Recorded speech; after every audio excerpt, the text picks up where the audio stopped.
were listed. And so when you think about that, when you think about head and master and sex-segregated help wanted ads and abortion being illegal in most of the country, and not even when now, the year now was founded was the year the birth control pill appeared on the scene. So really, not even reliable birth control available to women. We really have come so far, and at the same time, there has been a backlash to every single gain that we've made. Every time we move a step forward and win something for women, there's somebody there trying to turn it back, trying to roll us back. And so one of our jobs is to make sure that the people who don't understand it know that it matters very much who sits on the Supreme Court and who is in the White House and who is in Congress.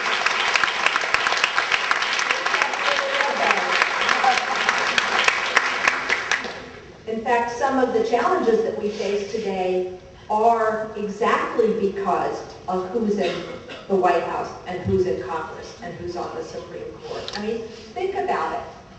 Most people think that women are paid equally. They do. You know, if you just ask people, you think, do women get equal pay? Certainly they at least think women are entitled to equal pay. And they also think that if they're not paid equally, that there's something you can do about it. Well, Lily Ledbetter found out differently. And the reality today is that unless you somehow manage to find out within 180 days that you're being paid less than your coworkers, your employer gets off scot-free. Basically, they can discriminate against you for the next 19 years, and there's nothing that you can do about it. And what we need now is a congressional majority big enough to make sure that the Lilly Ledbetter Fair Pay Act gets passed, and we need a president who won't veto it. Right.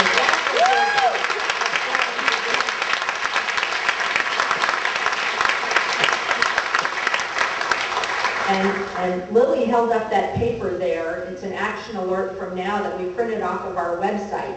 You can use that, or you can just go to the website at now.org and click on action, and you can send an instant email message to both of your senators, asking your senators to sign up for, to co-sponsor, to support, and to vote for the Lilly Ledbetter Act. You can also do it with your BlackBerry right now, while we're here. We are now, after all.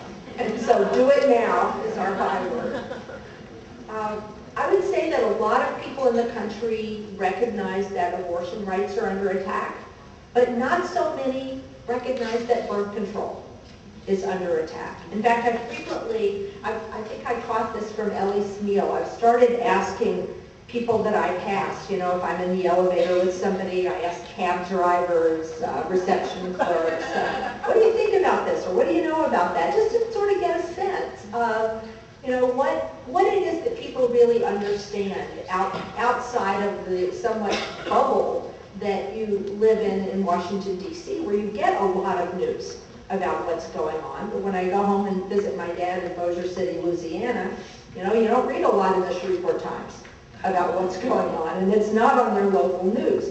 People really have no idea that there is a concerted effort to make birth control unavailable, and there is a particularly concerted effort to label the birth control pill as an abortion. Really. There's a group called the American Life League that's been around for probably 30 years, a pretty influential group that has a campaign now called The Pill Kills. Oh. And the campaign is to try to convince women that the birth control pill is effectively an abortion and will kill their unborn child if they use the birth control pill. Never mind that it's not true.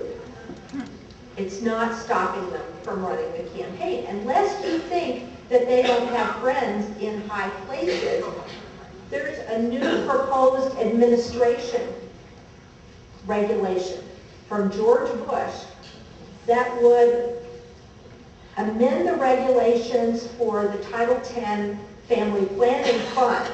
Right now, Title X, just get this, Title X is to make family planning available to women, right? That is the point of Title X, particularly low-income women.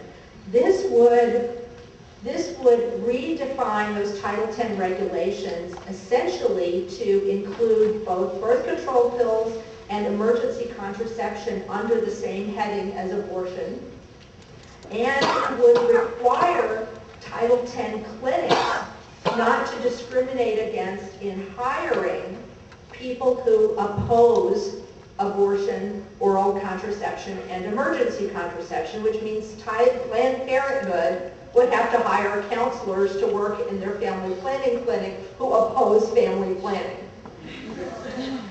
Seriously, I mean, this makes no sense, but it's like so much of what the Bush administration does that makes no sense. A lot of people in this country, and I know they're not in this room, but a lot of people in this country still think of HIV and AIDS as a gay disease.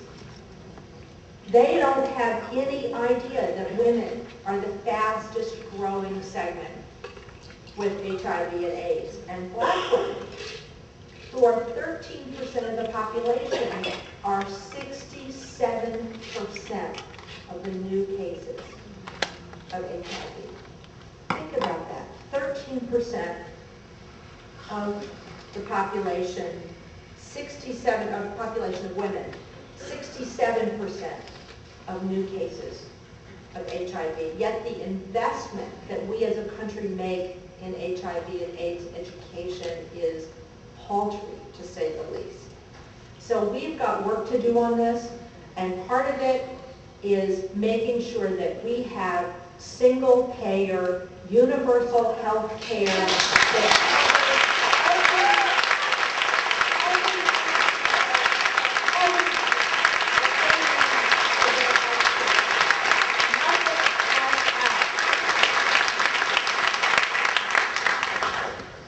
a lot of people think that teaching abstinence in the schools is a good idea too. And as the mother of 8th and 10th grade daughters, I think abstinence is a fine idea. But the Bush administration, when they say abstinence only, what they mean is let's lie to the kids. That's the translation. You know, in some of these programs, like the one in my home state of Louisiana, the governor's program on abstinence, they actually have as part of the curriculum a statement, quote, "There is no clinical proof showing condom effectiveness." So, this is because they think, well, let's tell the kids that the condoms don't work at all. Because if we tell them that condoms work, they'll think it's okay for them to have sex as long as they use a condom. So we'll just tell them that condoms don't work. Well, I think they missed a little something here, because the idea they get from condoms don't work is don't bother to use a condom when you do have sex, because they don't work. And of course, this is the same crowd that we have to thank for the dramatic increase in unprotected sex, in unwanted pregnancies, and in rampant sexually transmitted infections. You probably read the report that said 1 in 4 teenage girls has an STI. 1 in 4 in the United States has an STI. It's 1 in 2 teenage girls in the African American and Latino communities. 1 out of 2 teenage girls. So we have a lot of work to do. One of the things we could do to start out is to cut every penny of abstinence-only funding out of the budget.